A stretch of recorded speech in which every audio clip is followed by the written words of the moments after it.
Doctor Tapas চ্যানেলের explore Bengal এপিসোডে আজকে যে জায়গাটা আমরা তোমাদের দেখাবো সেটা হলো জয়পুরের গোকুলচাঁদ টেম্পল। অনেকেই বিষ্ণুপুর ঘুরতে আসে, কিন্তু মল্লরাজাদের তৈরি প্রাচীন মাকড়া পাথর দিয়ে তৈরি এই মন্দির কিন্তু কেউই আসে না। যদিও জয়পুর থেকে এটি 10 থেকে 15 মিনিট দূরত্বে, সেই জন্য একটু ভেতরের দিকে, সেই জন্যই কিন্তু অনেকের ক্ষেত্রে অজানা এই গোকুলচাঁদ মন্দির। ওই দূরে তোমরা দেখতে পাচ্ছ গোকুলনগর রেলওয়ে স্টেশন, খুব সুন্দর একটি রেলওয়ে স্টেশন। আর ঠিক গোকুলনগর রেলওয়ে স্টেশন থেকে 2 মিনিট দূরে এখানে তোমরা দেখতে পাচ্ছ এই গোকুলচাঁদ মন্দির। তো যারা জয়পুর থেকে আসছো তারা গোকুলনগর রেলওয়ে স্টেশন হয়ে কিন্তু এই গোকুলচাঁদ মন্দিরে এসে পৌঁছতে পারো। গোকুলনগর রেলওয়ে স্টেশন পেরিয়ে আর জাস্ট 2 মিনিট দূরেই কিন্তু আমরা এসে পৌঁছেছি এই গোকুলচাঁদ মন্দিরে। তোমরা দূর থেকে দেখতে পাচ্ছ সবুজ ধানক্ষেতের মাঝখানে এই গোকুলনাথ টেম্পল। আজ আমরা যে মন্দিরটা দেখছি মল্লরাজাদের তৈরি সর্ববৃহৎ পাথর নির্মিত এটি হলো মন্দির। প্রায় 1000 বছর পুরনো এই মন্দির। আর এই মন্দির মাকড়া পাথর দিয়ে তৈরি। ল্যাটেরাইট বা মাকড়া পাথরে নির্মিত গোকুলচাঁদ মন্দির হল বাঁকুড়া জেলার বৃহত্তম পঞ্চরত্ন মন্দির। বাঁকুড়া জেলার বিষ্ণুপুর মহকুমার জয়পুর থানার অন্তর্গত গ্রাম গোকুলনগর। এই গোকুলনগরের মধ্যমণি হলেন গোকুলচাঁদ। বিষ্ণুপুরকে বলা হয় গুপ্ত বৃন্দাবন। কৃষ্ণপ্রেমে মাতোয়ারা মল্লরাজারা বনবিষ্ণুপুরে 12 মাইল পূর্বে তৈরি করেন গোকুল, অর্থাৎ শ্রীকৃষ্ণের জন্মস্থান। যমুনা বাঁধের তীরে গোকুলচাঁদের অবস্থান। মন্দিরের দুই পাশে দুটি বাঁধ, একদিকে যেমন দৃষ্টিসুখের রসদ যোগায়, অন্যদিকে তেমনই গোকুলচাঁদের পরেরও কাজ করে। এই মন্দিরের 3 দিকে আছে বিষ্ণুর 3 অবতার, নৃসিংহ অবতার, বামন অবতার এবং বরাহ অবতার।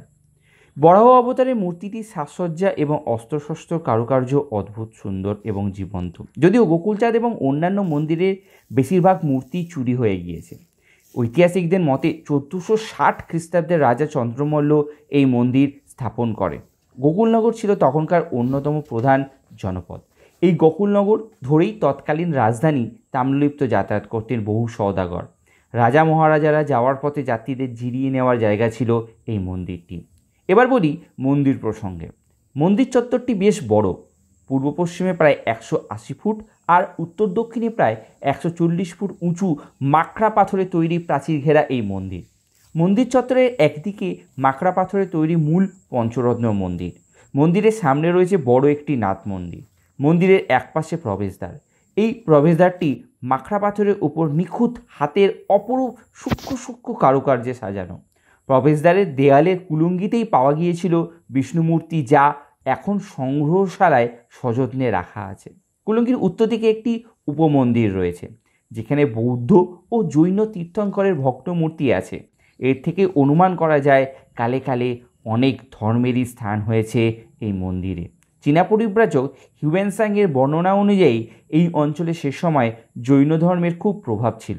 চোখ জোড়ানো কারুকার্য খচিত বিশাল এই মন্দিরটি প্রায় 60 ফুট উঁচু, মোটা মোটা পাথরের দেওয়াল, থাম আর খিলানযুক্ত। মন্দিরের গর্ভগৃহটি এক কথায় অপূর্ব। দেখলে চোখ মন যেন জুড়িয়ে যায়। এর চারদিকে অনেকগুলি খিলানে ছোট ছোট নকশা।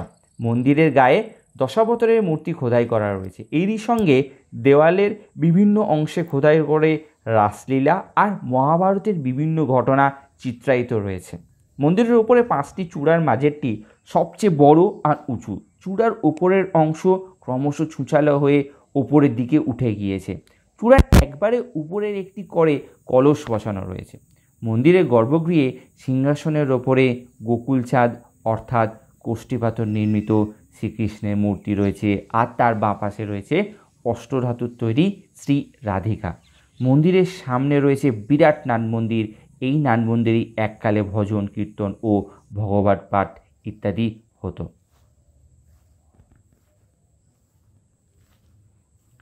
গোকুলচাঁদে দর্শন করতে হলে তোমরা কিন্তু বিষ্ণুপুর থেকে বিষ্ণুপুর কোতুলগামী যে কোনো বাসে চড়ে জয়পুর বাস স্টপে নেমে সেখান থেকে টোটো বা গাড়িতে করে যাতায়াত করতে পারো। শীতকালে এই মরশুমে বাঁকুড়া বিষ্ণুপুরে টেরাকোটার মোড়া ইতিহাসের অলিগলি ঘুরে দেখতে কিন্তু এই গোকুলচাঁদ মন্দিরেও কিন্তু আসতে ভুলবে না, কারণ এখানে না এলে হয়তো বাংলার মল্ল রাজাদের সম্পর্কে অনেক কিছুই অদেখা অজানা থেকে যাবে তোমাদের। আশা করি তোমাদের ভালো লাগলো। তো যারা এই ধরনের বাংলার নতুন জিনিস জানতে চাও, দেখতে চাও, তারা কিন্তু অবশ্যই এই চ্যানেলটিকে সাবস্ক্রাইব আর এই ভিডিওটাকে বন্ধুদের মধ্যে শেয়ার আর এই ভিডিওটাকে লাইক করতে কিন্তু একদম ভুলবে না।